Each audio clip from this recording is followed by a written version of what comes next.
بسم اللہ الرحمن الرحیم۔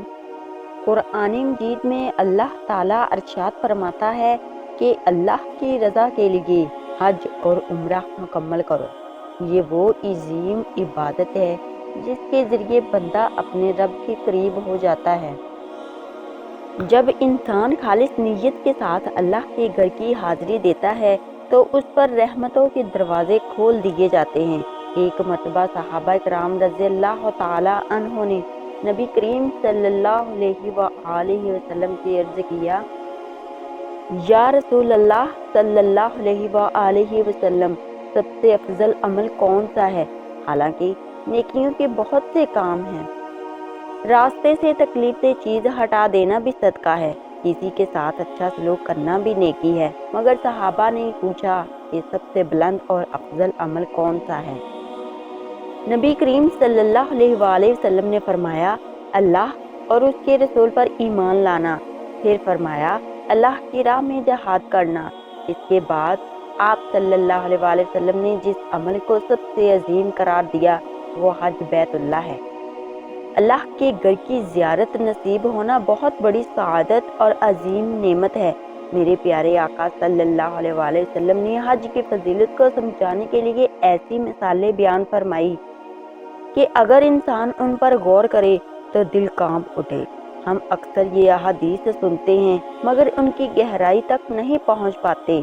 آپ صلی اللہ علیہ وآلہ وسلم نے فرمایا، جو شخص اللہ کے لیے حج کرے، نہ کوئی گناہ کی بات کرے اور نہ نافرمانی، پھر حج مکمل کر کے واپس آئے تو وہ ایسا ہو جاتا ہے جیسے آج ہی ماں کے پیٹ سے پیدا ہوا ہو۔ ذرا اس مثال پر غور کریں۔ ایک نوزائیدہ بچہ جو ابھی دنیا میں آیا ہو، اس کے دامن پر کوئی گناہ نہیں ہوتا، اس نے کسی کا دل نہیں دکھایا، کسی کو تکلیف نہیں دی، کسی کے حق پر ظلم نہیں کیا، وہ بالکل پاک اور معصوم ہوتا ہے۔ نبی کریم صلی اللہ علیہ وآلہ وسلم نے فرمایا کہ مقبول حج کرنے والا بندہ بھی اس طرح گناہوں سے پاک ہو جاتا ہے۔ اللہ تعالیٰ اس کے پچھلے گناہوں کو معاف فرما دیتا ہے اور اسے نئی زندگی عطا کر دیتا ہے۔ بزرگان دین فرماتے ہیں کہ حج سے واپس آنے والا انسان ایسے ہے جیسے اسے نئی زندگی مل گئی ہو۔ اب اسے چاہیے کہ اپنی باقی زندگی اللہ کی اطاعت میں گزارے، اپنے اعمال کو درست کرے، لوگوں کے حقوق ادا کرے اور گناہوں سے بچے۔ یہ اللہ تعالیٰ کا بہت بڑا فضل اور احسان ہے کہ وہ اپنے بندے کو بار بار معافی کے مواقع عطا فرماتا ہے۔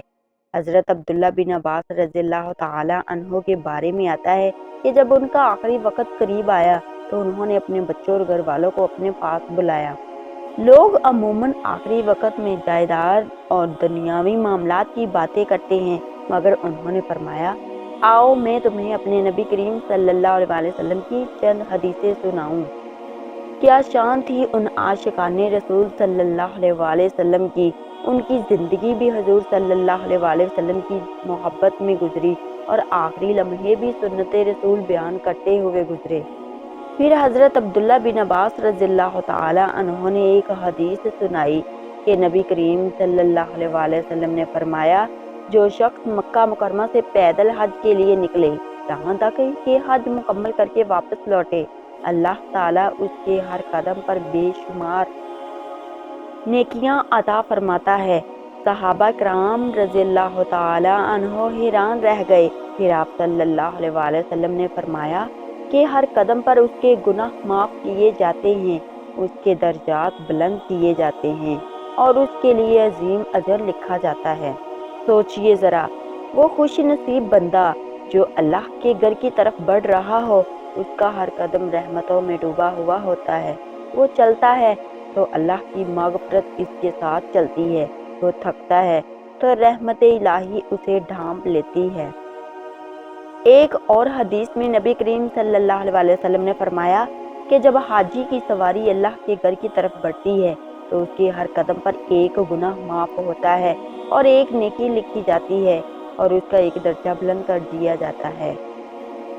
یہی وجہ ہے کہ حج صرف ایک سفر نہیں بلکہ روح کی پاکیزگی، دل کی اصلاح اور اللہ سے قریب ہونے کا عظیم ذریعہ ہے۔ جو شخص اخلاص کے ساتھ یہ سعادت حاصل کر لے وہ واقعی دنیا کا خوش نصیب انسان ہے۔